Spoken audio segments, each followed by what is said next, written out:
من أجمل الحاجات اللي كانت بتحصل لنا وإحنا أطفال، واللي كانت علامة على بداية الصيف، هو إن إحنا بنروح البحر أو بنروح المصيف، واللي كانت من علاماته المميزة العوامة البطة وساندوتش الجبنة اللي بيكون مليان رملة وبيكون مميز جدًا في وقتها.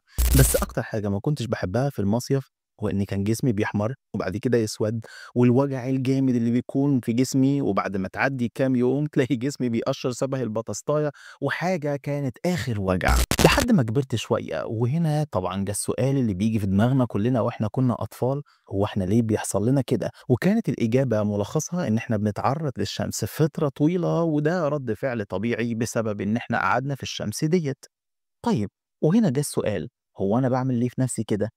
فلمّا قعدت مع عيلتي مع بابا وماما، فقُلت لهم أنا مش حابب إن يحصل لي كده تاني، فإيه رأيكم نروح في وقت تاني؟ فكان قرارهم إن إحنا ننزل من بعد الفجر أو من بعد المغرب، بحيث إن إحنا نبعد عن وقت ذروة الشمس اللي هي تقريبًا بتكون من 11 ل16. وبعد ما نفذنا الكلام ده، لقيت إن ده أجمل بكتير، وتاني يوم يومنا بيمشي عادي جدًا، ولا باسمر ولا باحمر ولا حتى في وجع في الجسم.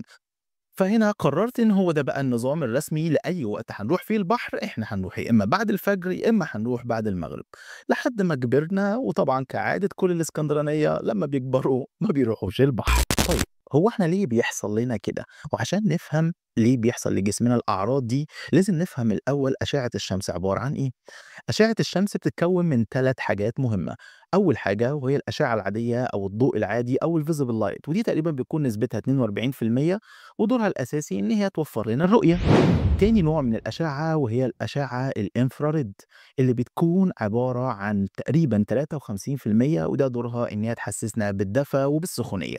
تالت نوع وهو ده أخطر نوع، وهي الأشعة الألترا فايولوت أو الأشعة الUV، ودي نسبتها بتكون 5%. وصحيح هي نسبتها صغيرة، ولكنها هي السبب في كل الأعراض اللي بتجيلنا، سواء إذا كانت مجرد إحمرار في الجلد، أو سواء إذا كانت بتسبب شوية التهابات أو تجاعيد، أو حتى بعد الشر علينا وهي إنها بتسبب السرطانات للجلد. والتلات أنواع من الأشعة دي بتكون موجودة خلال اليوم طول ما الشمس موجودة، بس تركيز الأشعة الضارة اللي هي الألترا فايولوت بيكون في أشدها في وقت الذروة من الساعة 11 الصبح للساعة 4 العصر. عشان كده دايما بنفضل إن احنا نتجنب التعرض للشمس في الوقت ده. طيب، يجي السؤال، ما نروحش البحر يعني ولا إيه؟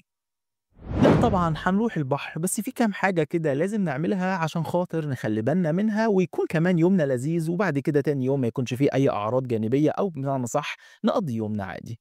أول حاجة إن إحنا بلاش نتعرض للشمس في وقت ذروتها من الساعة 11 الصبح للساعة 4، لأن إحنا زي ما قلنا من شوية بيكون تركيز الأشعة الألترا فايولوت بيكون في أشدها، ودي بتسبب الأعراض الجانبية ديت.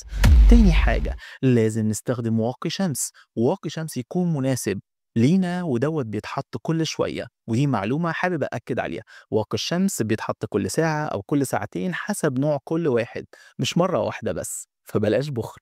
تالت حاجة، لازم نشرب مية كتير عشان خاطر جسمنا ما يتعرضش للجفاف ويحصل له لا قدر الله ضربة شمس. رابع حاجة، لازم بعد يومنا ما يخلص نحط لوشن مرطب للجسم، وده لأنه بيكون مهم جدا للحفاظ على بشرتنا، خاصة وهي تتعرض لظروف مختلفة خلال اليوم، من التعرض للشمس ونزول المية المالحة والخروج منها. ويا سلام بقى لو بعضنا ما شربش مية خلال اليوم، كل ده بيخلي جلدنا وبشرتنا عرضة إن هم يجيلهم إصابات. خامس حاجة ودي أهمها، والنبي خدوني معاكم لما تروح البحر، بقالي كتير ما روحتش. ايه ده؟ هاي جايز، يلا بينا، انا هصيف. وبس كده، كان معكم دكتور محمد عبد المطلب، ودي قناتي بتكلم فيها عن معلومات طبية، فما تنساش تعمل شير عشان خاطر غيرك يستفيد، وما تنساش تعمل فولو وسبسكرايب للقناة عشان خاطر يجيلك كل جديد، وتنسونيش من دعواتكم.